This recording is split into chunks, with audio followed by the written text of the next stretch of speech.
Inkuru nziza ya Yesu Kristo nkuko twayandikiwe na Mariko Mweranda.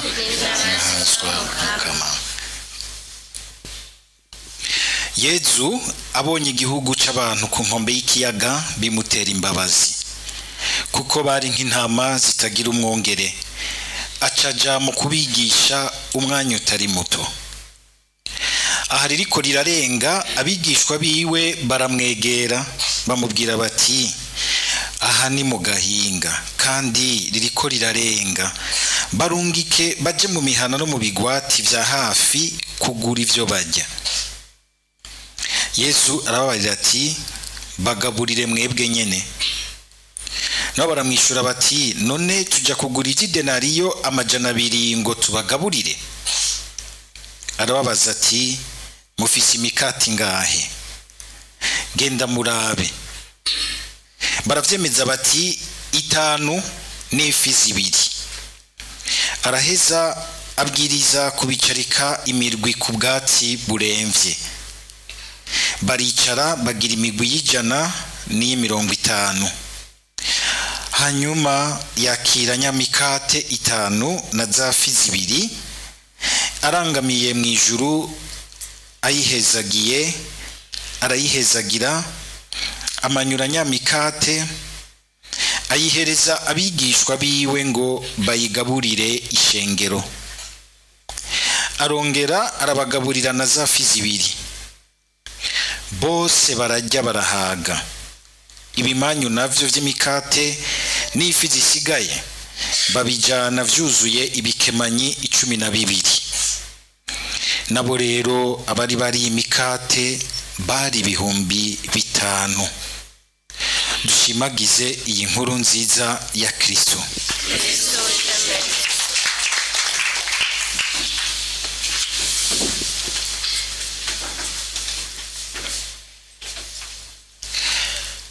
Birahimbaye kumva aya majambo yo mu gisomwa ca mbere. Tumaze imisi dusoma igisomwa kivuye mu ibaruwa rya mbere ry'umutumwa Yohani, tukumva ingene aguma garuka cyane kuri iryo jambo ry'urukundo. Ni jambo kumbure rihora mu kanwa kenshi, mu kanwa k'abantu kenshi, rikaja mu ndirimbo, rikandikwako, rikavugangwa gose, riraryoha kwigisha ko, ariko burya ntiryama ryoroha kurishira mu ngiro. Ariko umukama akariduha mu ntango z'umwaka kugira ngo atwumvishe yuko atwugururiye umwaka dufise programme y'urukundo. Iprograme y'urukundo, kandi urukundo nkuko tugire tubibone atari urukundo ugwa ari rwo rwose, urukundo rumeze nk'umugambi w'Imana mu buzima bwacu, kugira ngo ivyo tuzobamwo vyose muri uyu mwaka, imigambi dufise, ivyifuzo dufise, bimwe vyose twipfurizanya mu ntango z'umwaka, bimwe vyose vy'indoto dufise tugomba kurangura, twame twumva yuko vyohera mu rukundo, bikarangukira mu rukundo, kandi bikavyara urukundo. Rukaba umushinge, rukaba umushinge ibintu bishingira ku buzima bwacu bushingira ko, rukaba nugira nti inguvu ziherekeza iranguka ry'ibyo dushaka kubamwo vyose, ariko kandi rukaba icamwa, ukagira imizi myiza ishingiye mu rukundo, ugatotahara mu gihe cyo kurangura ubuzima bwawe, ariko ukamicamwa kandi kiri mu rukundo. Ko murazi ko umuntu ashobora gutotahara mugabo atavyamwe ariko arama by'ubwami bw'Imana. Muri bukagwa ruti gwari rutotahaye, Yesu akagenda agira ati ndarusanga ko ivyamwe, agasango nta nikirazira kiriko, yaciye aruvuma ngo ruca ruruma ruhera mu mizi. Kumva amajambo nkaya Yohani aguma tubwira mu ntango z'umwaka, nitwibaze tuti ni indinganizo yagizwe na Eklezia. Nivyo ni Eklezia yigize, mugabo Eklezia nk'iyamiriko irakoreshwa na Mutima Mweranda, na cane cane iyo hageze kuvuga ku vy'Imana. ni ijambo yumvise ihawe na mutima yuko umwaka wacu w'ubuzima meme civil wo kwama wugurugwa n'ijambo rikomeye ry'urukundo. Tubigire rero porogaramu yacu kandi tubigerageze. Ngize ntitubigerageze kuko ntidushobora gukunda nk'Imana. Abantu turabantu, mbere n'igikomere gikomeye cyane cy'ubuzima bwacu gifatiye ngaho. Nicyo gituma uzobona yuko umuntu ashaka ko akundwa mugabo bikamunanira gukunda abandi. Ashaka kuvugwa neza mugabo ugasanga yamafise akarimi karimwo ubumara. Ashaka ko hashitse yakigwa neza mugabo bikamunanira kwakira neza abandi. Kubera icyo gikomere. Ariko Imana ninahazwe. Icyo gikomere cyaravuwe. Ayo magara make yaratsinzwe. Namwumvise Yohana agize ati bakunzi banje nimukundane bigerageze kuko birashoboka. Naho bigoye birashoboka ngo kuko urukundo ruva ku Mana. Dushimire Imana ko biva ku Mana. Ni wankunda ntunkunde nko kumenga biva muri jewe canke biva muri wewe. Nkunda nk'ibikujemo biva ku Mana kandi nanje unkunde nk'ibishingiye mu Mana. Nanje nyene ngire gutyo bizoshoboka. Njo tuzi umuntu yambwiye ati kwimenyereza ati abantu biragoye ati no musi aragukunda jaka kwana. None uzocoreka gukunda, uzocoreka kumwizigira, uzocoreka kumwegera. Oya, muri uyo mwanya mukiri kumwe kuri ugo rugendo agukundiye nimukundane mwende. Nivyanka ugira uti kumbure agire hazi ikindi kintu. Sinzi umuntu yigize uvuga ati urugendo rw'ubuzima bwacu ngo ni nk'urugendo rurerure dufata nka kujya umuntu afata bus agenda nk'ahantu kure akajana n'abantu. Uyu hageze ko akavamwo ukabandanya, hageze imbere undi akavamwo ukabandanya, ugashika abo uzosanga mushikanye iyo utegerezwa gushika ugasanga sibo mushitse, siba abandi bose ninjirana hariya ku gituro. Hariho abantu uzibona baza barira ngo nakango yarampevye. Oya, yaraheje igihe ciwe, yaravuye mu rugendo, bandanye urugendo rwawe. Gasanga umuntu ariko arabogoza. Je niho numvise Patiri Blaise umwe bakunze gushira ku marezo sosio yigisha abahungu les garçons une fille akubwiye ati ndaguhevye ati nturire ntukurora musuzi. Un garçon ça ne pleure jamais. Ihagarare ko ngira utigenda gihe cyawe kiraheze mu buzima bwanje ukabandanya urugendo kuko urukundo ntigwava kuri wewe n'ugw'Imana. Wowe wawe ruraheze wende. Je continue mon chemin. Nibarinde rero ngo uzoja relation neza n'abantu kuko bose bagukundiye bahagumye mugumanye, uzopfa urushe taronka nako kanya gatonya baba bagukundiye ngo mujane. Igihe bagukundiye ukumva uti biriko biraza neza mu Mana nimugende vyansa akagira ati ciao pati. Ibyo bintu by'ubutumwa bwa mu radio Maranda bihevye bambwiye ibindi wende. Igihe cyawe kiraheze. Iyo uzubona haje uwundi hari haba usanga umenga barateguriwe ko muzogumana gushika urugendo rurangire mugabo wewe tugire Kristo. Icyo kirongo ndakibahanure kuko ni ikintu kiryoshye cyane. Igihe cyose uzorondera kumva yuko uri mu rukundo, mu bucuti, mu migenderanire na naka, wumva umenga biva kuri wewe, uzukwa mugongo. Uzokamera ati mbe aracyankunda no musi yavyutsa nkunda. Bajya abantu bariko bavugana ibiki barankunda cyane bariko baramvu. Usanga umenga uraburanirwa. Ucuba dans l'insécurité. Mugabe igihe ugize uti jewe nyene narigize narashatse naratahuye kw'Imana yangize ikimenyetso cy'urukundo rwayo. Sinja kurusega abandi ahubwo ni jewe mba urutanga ku bandi. Ni jewe ngomba ko ncika une source. Muraraba isoko ntirikama. barashobora gufata aho rivomera bakahadetuna bakahajana ahandi akuma mugabo ryojo riguma risuka riguma rifise.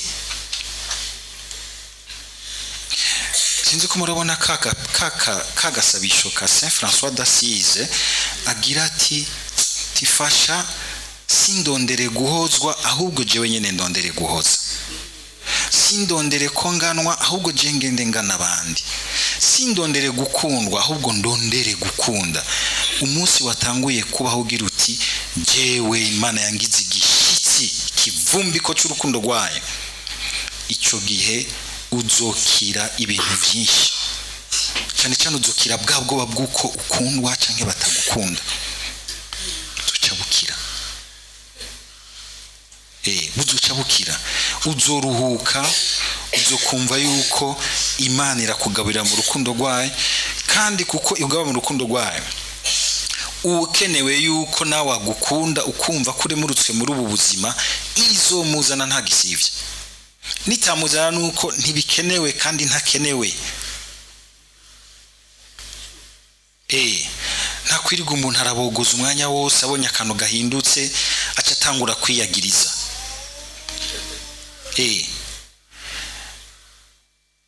Ikindi naco gusaba umukama akazara tudugana muri uru rukundo twumvise, kuko ntitwigera turushikira rimwe rizima ngo tururagamemo. Uyu munsi ugasanga umenga wabishoboye, ejo ugasanga byakunaniye kubera intege nke z'umuntu, kubera umuruho w'ubuzima, kubera amageragezwa menshi. Mukama akagira ati aciye muri Yohana umutumwa ngo udakundana ntiyamenye Imana, kuko Imana ari rukundo.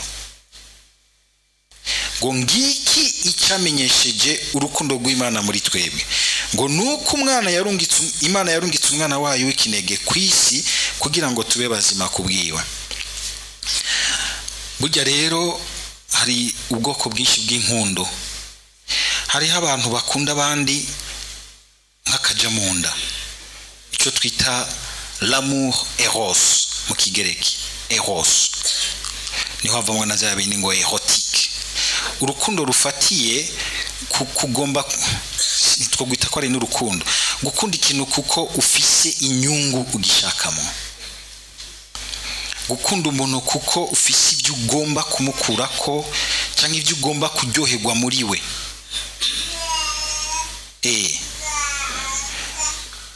Ibyo urondera muri we bigaruka kuri wowe bikuryohera, bigarukira ku bintu gusa byo kuryoherwa inyuma,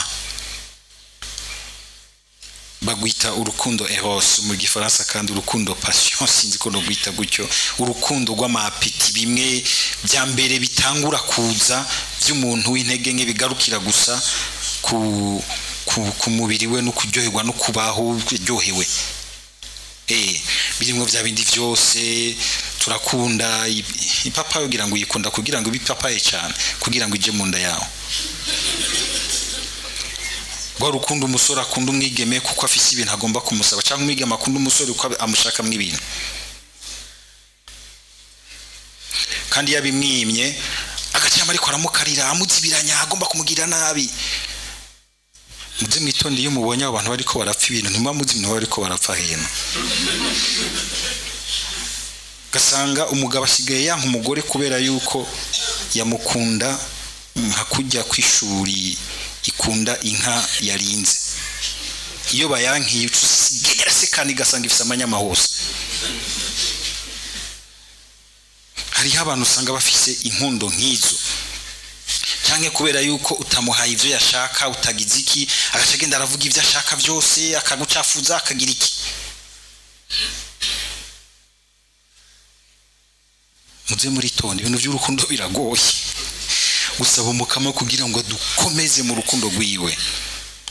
Hari ibindi twita ngo l'amour philos, ikintu kagikunda kuko muvyumva kumwe mu bwenge, umuntu kamukunda kuko umenga no mu vy'ubwenge ibintu muvyumva kumwe, rwa rukundo rw'ababisangiye kumwe, mu kumva ibintu kimwe muri politike, mu vya finance, muri economy, mu vyo gutunganya ibintu biriya, bikagarukira ngaho. Ibintu muhuriza hamwe mwumva kumwe kandi mugira kumwe mu bwenge. iyo ni ntambuko imaze kuduga gatonya. Ariko hari yindi ntambuko, urundi rukundo bita urukundo agape, rwa rukundo rw'umuntu ubwo nago ruri nago nyene ku ngero nyinshi. Hariho urukundo rw'abantu basangira neza, bakumvirana kandi bagasa n'abantu biheberanira, yitwararika kumva yuko yubaho ngo uwundi amererwe neza, atunganirwe. Aho kenshi biratugora, kuko kenshi n'igihe nzokunda umuntu ngomba kumwishimikiza ngo créer ama succès n'amareisite yanje, haba hakirimwe akantu ko kwikwegerako. Akaba rero uru rukundo rundi rukomeye, kuko muri urwo rukundo agape hariho izindi ntambuko ziza nyinshi. Ugasanga harimo nk'umuntu ashobora gukunda rumwe bita mu Kirundi urukundo rwa somambike, wa muntu musangira ibintu kandi ukumva ko mushize hamwe. Hakabaho n'urukundo rw'akadasohoka, abantu bakundana gushika naho bakundana no mu magara make yabo, bakaba bafitaniye n'amabanga y'ibindi bintu byinshi basangiye, kandi umwe wese agira ati ndatwarira uwundi mu rupfasoni kuko ndamuzi kandi ndamukunda, shaka yuko yotera imbere. Hakamwe urundi rukundo, urundi rugero ruduze gose, urukundo bagira bati pamfe. Ururo ngaharagora pamfe, runga bakunze kuririmba mugabo y'urugeranye ko gasanga ntigwarigo ngo naragupfiriye, mugabo hageze muri nankana ukabona nyika, kibatutse none bimwe yavuga byari biki. Oya, rwari urukundo Eros rumuvugisha ibyo mugabo ntibyari muri we, ntibyari muri we pamfe. Uru rukundo rero Imana rero yadukunze gushikaho gwitanga ikintu nkora mutima gikomeye cy'agaciro kambere. Urakunda umuntu ukumva ko ushobora kumuhiga ikintu cy'agaciro kambere ku buzima bwawe. Ikintu cy'agaciro kambere ku buzima bwawe ni iki? Ni ubuzima bwawe nyene. Ni rujya rukundo umugabo yemera gukunda umugore wiwe ngo agaheba abantu biwe bose, akavuga ati wewe ni uri umuntu wawe wa mbere. Hari abagabo uzosanga barutisha abantu mu miryango yabo umugore wabo n'abantu babo, cyangwa umugore ugasanga arakunda abantu biwi wabo gusumbya umugabo wiwe, bigaca biparangana kuko sivyo warahiye kuri altare. Umugabo ngo azoheba n'umugore nuko kuko azoheba se na nyina agende kwibanira n'umugore wiwe. Burya nicyo gituma atari byiza yuko hajya umuhungu iyo yubatse yubaka ku rugo kwa se na nyina, hajya nyine ku gatongo havyuka ingorane nyinshi.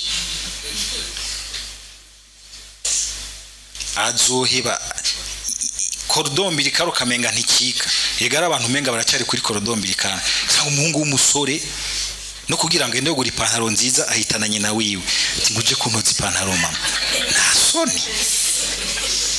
Korodombiri kandi higeze ikika no mu kurongora akarongera aho nyina ntegezo kuguma hafi ya mama.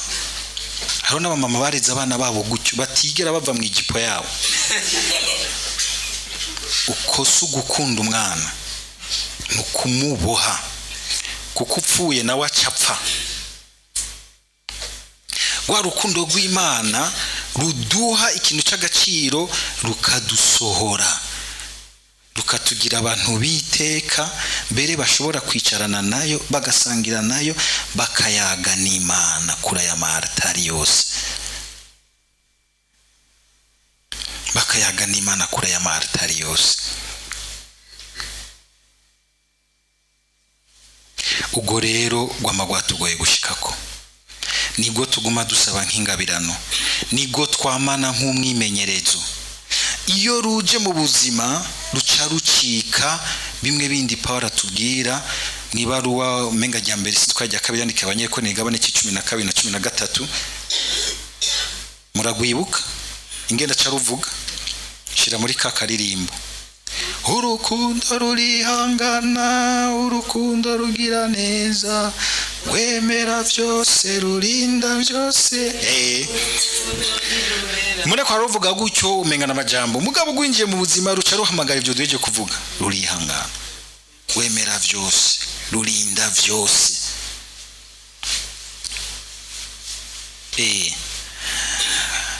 Kuko umukama uru rukundo yadukunze akaduha ikinege ciwe, ngo mbere tukira abanyabicubunu, ngo tukira abansi biwe. Ibintu ntivyoroshe, ntivyoroshe uko vyama vyadutsinze igihe tudafise inguvu zo kugaruka ngo tubizirikane mu Mana. Mukama akakubwira ati gumana n'uyo mugabo wawe, uyo mugore wawe akubera ubumara agapiripiri, imvugo yumva umenga n'utuntu duhanda. Ategezo kugumana, ndagufise komisyo, ihangane, linda. Hari hano ngomba kudushika. Urukundo mission. Uriya muntu mukorana pati, yama ariko arakuzunguruka, ntazi kunabizi, ihangane, gumiza ko mumukunda kandi umuhuye muhezagire mu muhezagire. Hari umupatiri ngo yigeze ko ari kweregesha umuntu, yigeze kumukubita inkoni agiye gusangiza. Kore uwo muntu bari bamubwiye bati patiri agiye gusangiza abari kumwe na Yezu, naho ikibugu cyo murya kwizosi ntahindukira. Ati nzobipima, ararondera inkoni nziza, amupima agiye gusangiza, amukinyuma mu mugongo. Patiri amubabara, Filipoza arafiri bangara, Yezu ushikagenda arasangiza. Muga mu nyuma hagiye twihanganye, tubatubwiye Yezu tuti sishaka kuvyimarira, bijemo. Yezu ashitangura kubijamo, Yezu ashitangura gutera umutima w'uyo muntu ati wabonye ko ivyo bakubwiye ari byo, uragowe kuba wankubitiye umuntu. Arabura amahoro, biranka ko asinzira. Bukeye yaza kwiruka, aza kwirega. Tipati narinje kwirega, ndi wa muntu yagukubita inkoni ugiye gusangiza. Patiri urushavu ruraduga, acabanza kumubwira ati ndindira gatonya ndagarutse. Yaragiye gukura ikanzu na etore, agiye kwambara ibutura, aziriro ngo abanze bahonyore hamwe ariko aragenda azayumva ngo ujigeze bimubwira ati genda umpera ikigongo umwana. Gukunda umuntu nkuko nkuyo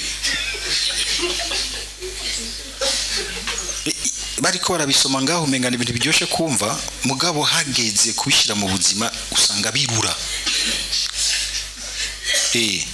Birarura ariko bikavura, bigakiza. Ugasanga kuko wihanganye, kuko warinze ukemera, ugira uti mugabo mu ntumbero nziza, sukwemeranywa. Oya, hariho mission, ni strategie Imana iri kwirankisha muri ikintu igomba gukora muri uriya muntu. Si resignation, oya, ni strategie yindi yukudatwariraho, yugucumuna daca twaririza nk'urubeya, akemera akavumbika nk'umucana utigera uzima, agacika ikivumbiko cy'urukundo, ija akazodomekera abandi bose wari wazimye. Dusabe umukama uko tuza kumwakira muri iri sakramento ry'urukundo, azara dukuza mu rukundo, ruze rurinjira mu mibano yacu. Murabe yuko ubutumwa mukora, ubuzima bwacu, imigenderanire twese turabe yuko iguma isanganywa n'ugo rukundo. Aho rutari turugerageze, nturutegeke mu bandi, nturuhamagare nturondere kugumvisha abandi. Gira uti jewe ngomba ngerageze kurubamwo maximum. Bwa bushetani bundi bwose buziramwo, ubona buhunguruka nk'amashami yumye bugenda. Urukundo rutsinda vyose, urukundo rutsinda vyose. Mugabo rurihangana, gwemera vyose, rukarinda vyose. Songa mbere.